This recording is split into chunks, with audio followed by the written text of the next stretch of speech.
Mayong buntag mga igsoon. Sa Kamakop, Christian Missionary Alliance Churches of the Philippines, ang bulan sa September, ginapahinungod kani sa ginatawag nato nga Kamakop beliefs or distinctives. Nagkatuo kita nga si Jesus mao atong manluluwas. Si Jesus mao atong magbabalaan, mananambal o ang hari nga umaabot. So, mo nang atong hisgutan karong bulan sa September. Pero mag-aampo na kita. Dalaygon ikaw o Diyos, ning takna sa kabuntagon karon. Nagadangop kami kanimo, na ikaw mag-auban ka namo. Magatudlo, hatag kaalam aron kami makasabot sa imong pulong. Among natugyan ang tanan sa ngalan ni Jesus nga among Ginoo manluluwas. Amen. Kadtong nag-intern ko sa Tondo tuig 2003-2004, naay mi adto sa simbahan.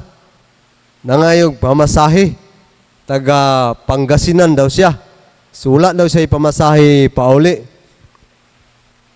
Unya, ingon siya, alliance ko pastor. Dugay kong alliance dito sa simbahan sa Pangasinan. So gipangutanan ako, unsa may pangalan sa inyong simbahan? Nakalimot naman ko pastor, kay dugay naman ko wala ka simba dito. Kay diri naman ko sa Manila. So, kinsa imong pastor katong tuwa ka dito nagsimba? Nakalimot na po daw siya sa pangalan silang pastor. Kuna kay telephone number dito.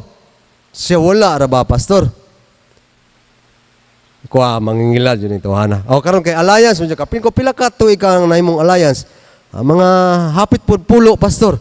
Ay dugay-dugay pud di ay. Ingko kay alliance man ka. Nakasabot ka na hang sa atong logo kanang cross. Unsa may kahalugan daw na be? Agoy di man sa ka tubag. Siguro basig mo tubag sa di maon masamot ka bisto. Ayon sa nakalimot naman ko pastor ko wa jud ning tawhanan ni mangingilad jud eh. So wa jud ko hatag pamasahe niya kay ingko pagsulti lang kay naman ko'y mga telephone number di sa tanang simbahan di sa Luzon. Pwede rin yung kumutawag dito. Wala ni sibat. Kay mangilad ako. Kay uso yung ilad dito. Nailad ko dito kasa. Pero kamo ka, pila na mo katuig nga nahimong membro diri sa Ebenezer Community Alliance Church. Ano pa'y bago, no? Kung pangutaon tamo, unsa may kahulugan na ng cross. Masig di po mo katubag. Basta kay dugan akong alliance. Pero kita, nagato kita nga kanang krus, nagsimbolo ka na si Jesus mo atong manluluwas, Savior. O kanang pitsil diya, sudlanan na siya glana sa unang panahon, ang kanang kuan day kanang murag baso dili na sa baso sa bino ha. Sa unang panahon dako na siya nga kawa nakapato nga mga abot sa tagahawak kay before ka mosulod sa templo manghimasa sa ka manglimpyo sa imong kamot. Bot po sabot na sanctifier kay mo'y tighinlo, manghihinlo, magbabalaan. So dili na sa baso sa bino. Mo sa kawa nga dako nga dunay stand nga maabot sa mga tagahawak para inighugas sa imong kamot, maabot unya magkalus ka og dunay kabo para maghugas sa imong tiil. Kay kung baso sa bino, dali ra kay mahurot ng tubig. So dako na siyang kawa. Nga naa sa gawas sa templo. Naa sa gawas sa ganghaan sa tigumanan. Murag diya ba? Katong ka panahon sa pandemic, di ba, na mga unsay-unsay pamutang diya. Murag yung na, para bago ka mo sulod sa simbahan, dili ka nakadala og kuan, virus. O kanang pitsil, simbolo ka na nga si Jesus mo atong mananambal. Kay sudlanan na siya glana. O kanang corona diya, simbolo ka na nga si Jesus mo ang atong umaabot nga hari. Hari naman siya ron. Pero ang buot pasabot na sa iyang ikaduhang pagbalik. So na ang buot pasabot na ug maatong hisgutan karong tibok bulan. So klaro naman na diyaw, naman na diyan ang butang. Og asa ba ni nagsugod ning maong ideya? Anong naman nagtuo man tayag ingon ani? Dito man yun sa ang anong nagtuo man ta nga si Jesus ang atong manluluwas. Asa man ni magsugod ay? Dito man yun siya nagsugod dito na siya nagsugod. Sa diyang nakasala si Adan o Iba. Kaya kung wala unta nakasala si Adan o Iba, dili na nato kinahanglan si Hesukristo aron tayang luwason. Kay dili man mga matay ang tao dinhi sa kalibutan. Apan tungod ana nakasala ang tao, unya nagpahamtang og silot ang Dios. Kung ingon pa niya, og ang Ginong Dios miingon sa bitin, tungod niini sulutan ka, ikaw lamang sa tanang mananap ang mahiagom niining tungluha, sukad karon magkamangka na pinaagi sa imong tiyan og magkaon ka nag-abog sa tanang adlaw sa imong kinabuhi. So mao ba nang bitin karon? Kay ang bitin ron baki may kaonon. So diya abog man. Simbolo ra na siya. Munay nagpahitungod. Pero himon kung magkaaway ikaw og ang babaye, og mahimong kaaway ang imong kaliwat og ang iyang kaliwat, o musanay day ang bitin. Ambot pasabot dili yun sa bitin nga kanang kamang-kamang ron, kay musanay man mag-away man ang iyang kaliwat. Dugmo ko niya ang imong ulo og paakon mo usab ang iyang tikod. So kung buot pasabot ang kaliwat sa babae nga mao si Iba o ang kaliwat ni Satanas mag-away.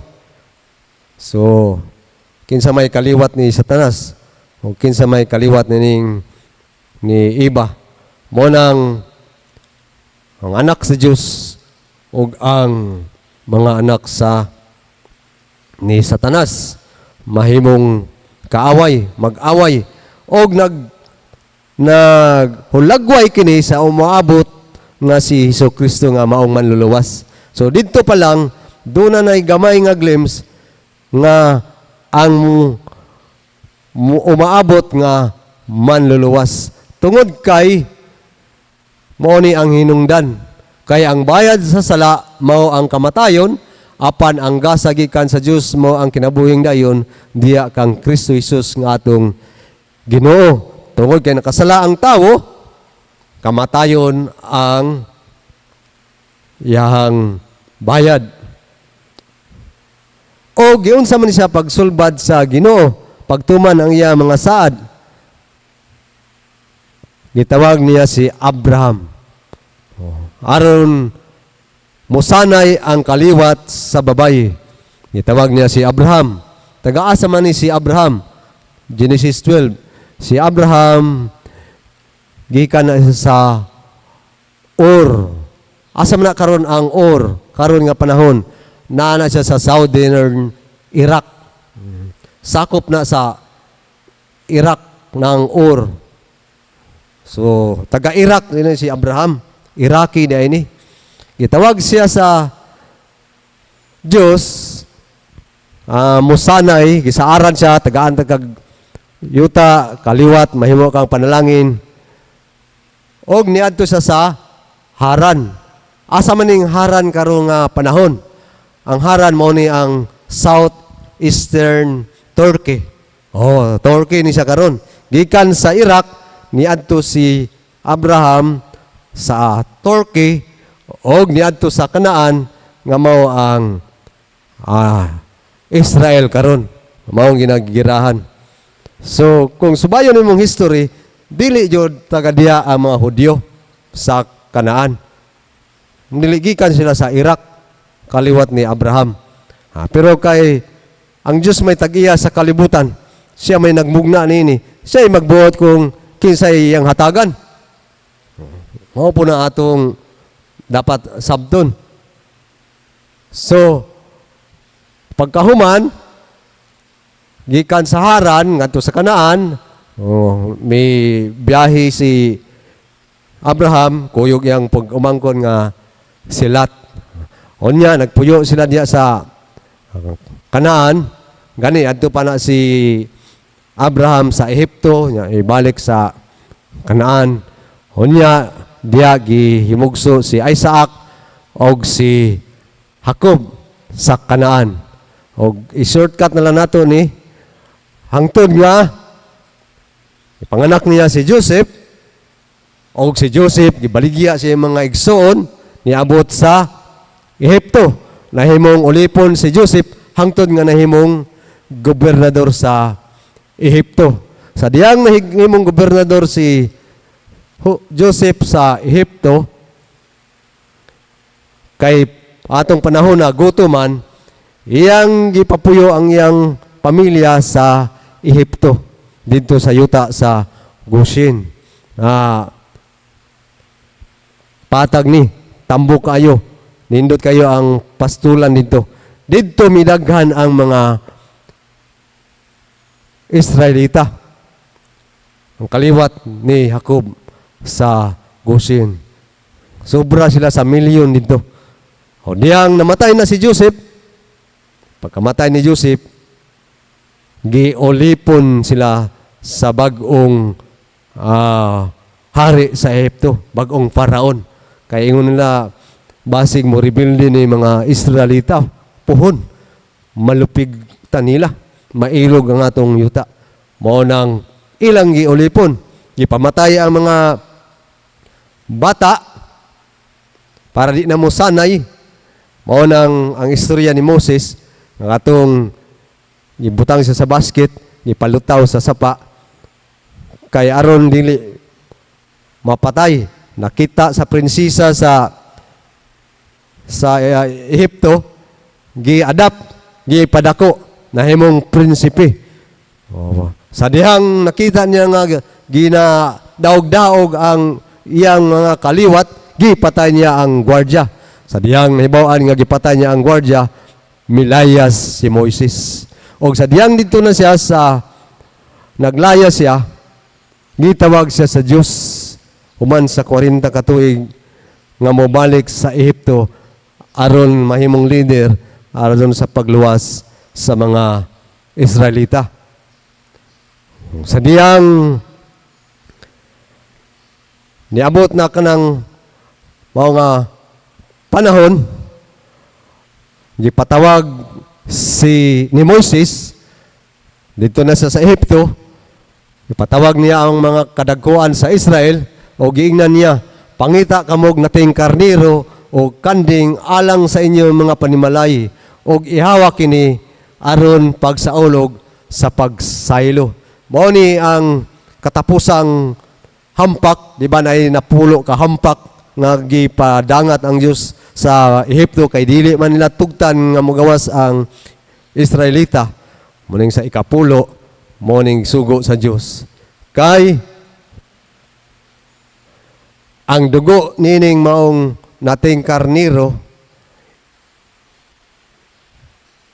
unsaon man, pagkuwag sa nga sa isupo o ituslob kini sa dugo nga anaa sa planggana og pahiri ang duha kahaligi sa pultahan og ang babag og ang ibabaw sa pultahan ayaw kamo panggawa sa inyong balay hangtod sa buntag.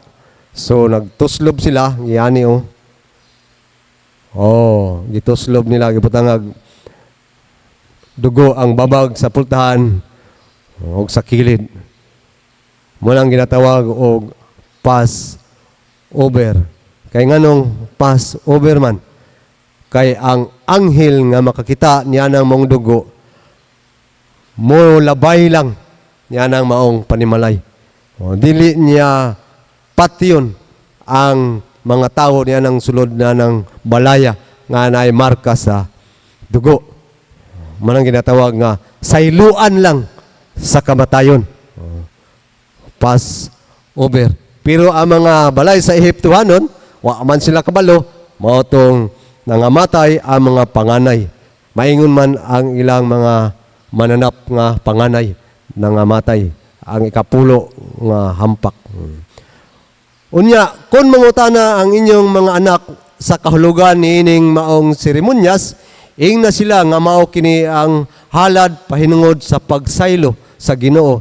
Kay gisayloan man niya ang mga balay sa mga Israelita didto sa Ehipto, og ang mga Ehiptohanon ra ang ipamatay niya. Kailan man ning sa ulogon pirmi, kada tuig ang kaning Passover feast.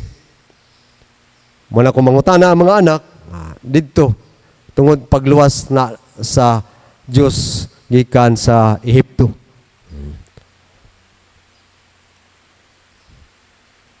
Nya, nanglood, nagsimba sila, o nakahibaluta nga nakagawa sila sa Ehipto, o mao ni ang sakripisyo sa daang tugon. Aron maluwas sila, mapasaylo sila mga sala, o aron inig mamatay sila, malangit sila. Di sila madto sa impyerno. Sige na lang ginabuhat sa karaang tugon. Kay katong dugo, mao katoy simbolo nga nakapalimpyo sa ilang mga sala. Og nagapadayon ang propesiya nga moabot ang manluluwas. Naisulat diya sa Isaiah 7:14, busa ang Ginoo na mismo ang muhatag og timailhan kaninyo, og mao kini ang timailan, magsabak ang usa ka batanong babayi og manganak siyag lalaki, og nganlan niya kinig Emmanuel. Ang buot pasabot ang Dios uban kanato, Emmanuel. God is with us. O nagpahitungod kani kay Hesukristo. O gipanganak si Hesukristo, si Maria ug si Jose. Mabasa diya sa Lucas 2 ug sa Mateo 1. Og unya sa dihang midako na si Hesukristo, nagministry siya og kani nga picture mao ning ginatawag nga nagsaulog sila sa Passover nang gabi una. Ang gisaulog nila ang pagpahinungod niadtong panahon nga giluwas ang ilang mga katiguangan didto sa Ehipto. Pero karon kaning Passover ginatawag natog katapusang panihapon, kay kanang pagsaulog ni Kristo niya nang maong Passover, mao man po'y katapusang panihapon niya. Kay pagkahuman na dakpon man siya og ilansang na sa krus og mamatay na. Munang sa ato, Last Supper, katapusang panihapon ni Hesukristo. Ang atong ginasaulog nga communion. So dili ta sa Passover, Last Supper ni Hesukristo, pero ang kahulugan gyapon ana masabtan nato karon. Nganong gipadalaman ni sa Dios si Kristo tungod sa gugma sa Dios. Kay kung wa mahigugma ang Dios kanato, wala na niya gipadala si Hesukristo aron pagluwas kanatong tanan. Kay kaniadto ang dool sa oportunidad nga maluwas ang mga Hudyo raman, ang mga Israelita raman, ang mga Hintil, layo kayo sa kaluwasan. Gawas kung magtuman sila sa gipabuhat sa Dios sa mga Hudyo o sa mga Israelita. Nya, luoy kayo ang taga Pilipinas kay layo man kayo sa kuan sa Israel. Dito lang ang naay oportunidad nga maluwas. Sila ra. Mao nang gipadala si Jesucristo kay aron makabaton og kaluwasan ang tibuok kalibutan.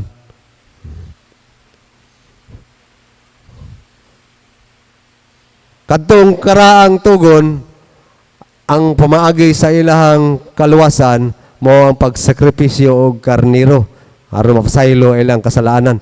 Pero karon sa bag-ong tugon, mao na si Jesucristo na. Si Jesucristo na maoy nagpalansang sa krus aron sa pagsakripisyo aron mapasaylo ang mga tawo sa ilang mga kasalanan nga nagaykan dito kay Iba o kay Adan. Unsa sulti diya sa Hebreo 10:10, tungod kay gituman ni Kristo ang buot ipabuhat sa Dios kaniya, nahinluan kitang tanan sa sala, pinaagi sa paghalad sa iyang kaugalingong lawas sa makausa lamang og alang sa tanang panahon. Mao nang dili nata mag sakripisyo og mga karniro kanding baka kay humana ni Kristo gisakripisyohan hangtod sa iyang pagbalik. Cover na siya hangtod sa tanang panahon ang iyang pagsakripisyo. Hebreo 10:12, apan si Kristo naghalad og usa ka sakripisyo alang sa mga sala, kining sakripisyo epektibo hangtod nagayod sa kahangturan. Og unya milingkod siya sa tuo sa Dios. Mo na igsuon, nagtuo ta nga si Jesus atong manluluwas tungod kay iyatang giluwas gikan sa sala. Og once and for all ang iyang pagsakripisyo alang kanato. Pero nagsulti usab ang pulong sa Dios, ang kaluwasan makaplagan lamang kaniya. Kay kinsa? Kay Jesus. Kay dinhi sa kalibutan, wala na laing ngalan nga gihatag sa Dios ngadto sa katawhan nga maoy makaluwas kanato. Kinsa mga santo ang iyong memorize be? Nga usahay kaniadto sa panahon sa kalisdanan natong sangpiton. Mga pangalan sa mga santo. Pero ang Biblia nagsulti, wa joy laing ngalan nga dapat nato sangpiton og tuuhan. Ngalan lang ni Jesus. Kay siya ra joy makaluwas kanato. Dili lang diya na taman. Unsa ba joy ingon diya sa Efeso 2:8 ug 10, kay pinagi sa pagtuo naluwas kamo tungod sa grasya sa Dios. Dili kini inyong buhat kundili gasa sa Dios. Busa walay makapasigarbo niini, sanglit dili man kini bunga sa inyong mga paningkamot. Mga dili jud ni kani atong kaluwasan, dili jud ni kay maayo tang tawo. Dili jud ni kay sigitag simba. Klaro kaayo. Naluwas ta dili kay maayo tang tawo, kundi grasya sa Diyos o regalo ang kaluwasan. Pero mga binuhat kita sa Diyos o gibuhat kita niya diha kang Kristo Jesus aron magbuhat kita sa maayo nga maoy iyang tuyo alang kanato. Ang buot pasabot giluwas kita sa Diyos aron makapadayon sa pagbuhat og maayo kay mao ni iyang tuyo. Dili ta nagbuhat og maayo aron ta maluwas. Giluwas kita sa Dios aron makabuhat tag maayo. Ang kamatuoran sa kaluwasan mao kini. Naluwas kita tungod sa grasya sa Dios. Pinaagi sa atong pagtuo kay Ginoong Hesus. Kung ikaw igsoon nagtuo pa ka nga maluwas ka kay 90% ang maayong buhat nga imong gihimo, 10% ra ang sala, sayop jud kay ng una-una igsoon. Kay ingon sa Dios, naluwas ka dili yun sa imong kaugalingong paningkamot.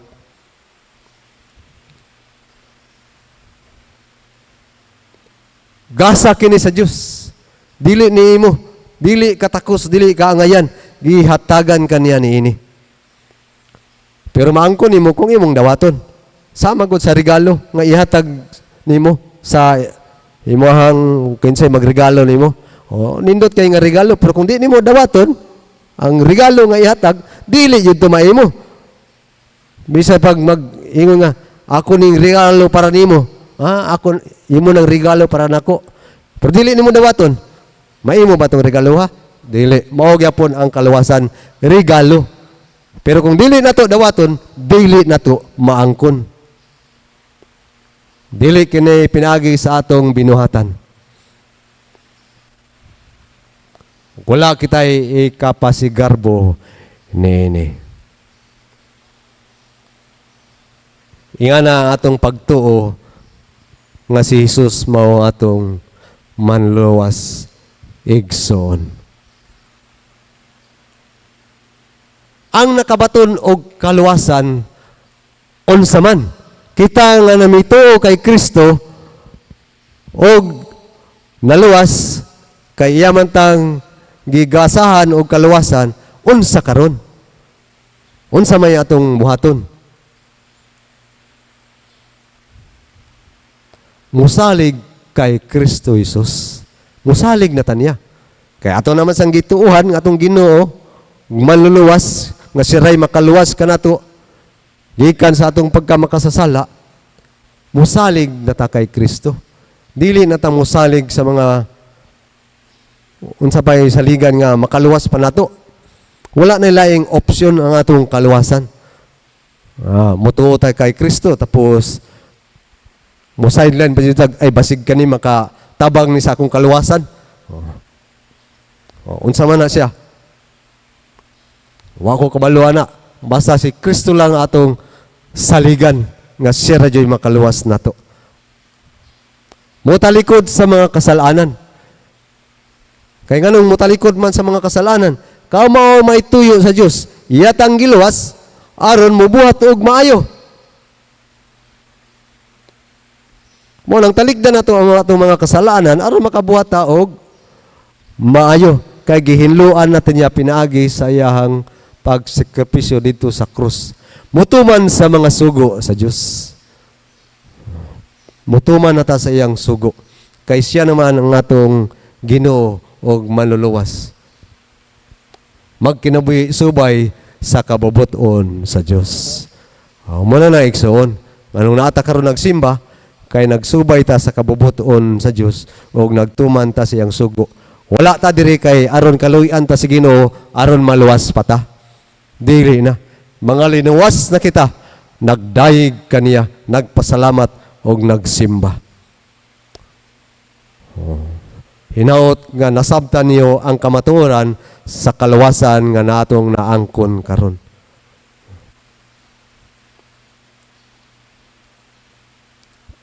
Ang pangutana, kumusta ang imong pagtuo kay Kristo? Lig-on bang yapon? Solid ba? Kumusta ang imong relasyon kaniya? Tungod ba sa mga pagsulay sa kalibutan, natay og kini? Og na kay mga pagduwa-duwa nga makaluwas ba jud ang Ginoo nako?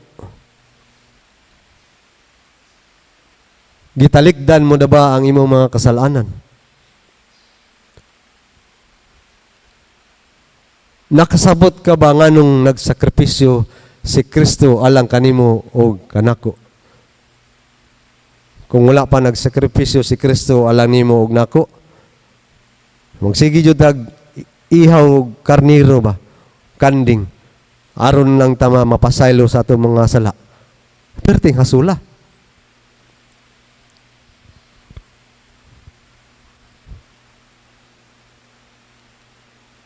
Naningkabot ka ba sa pagtuman sa iyang mga sugo?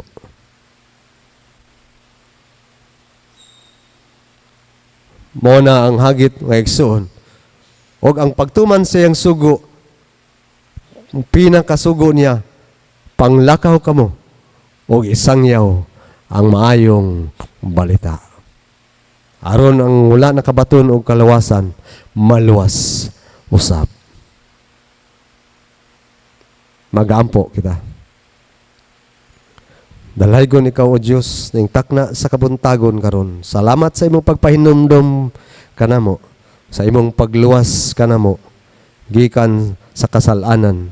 Ngaunta hukman kami sa silot dito sa impyerno. Apan tungod sa imong dakong gugma, kami nakabaton nining maong kaluwasan. O ako nagaampo amo mga igsuunan nga wala pay pagtuo diya kanimo o Dios, nga sila mutuo musalig kanimo ug matilikod sa ilang mga kasalanan aron makabaton sila nining maong kaluwasan. Kani ako mga pag-ampo sa ngalan ni Jesus, Ginoo ug Manluluwas. Amen.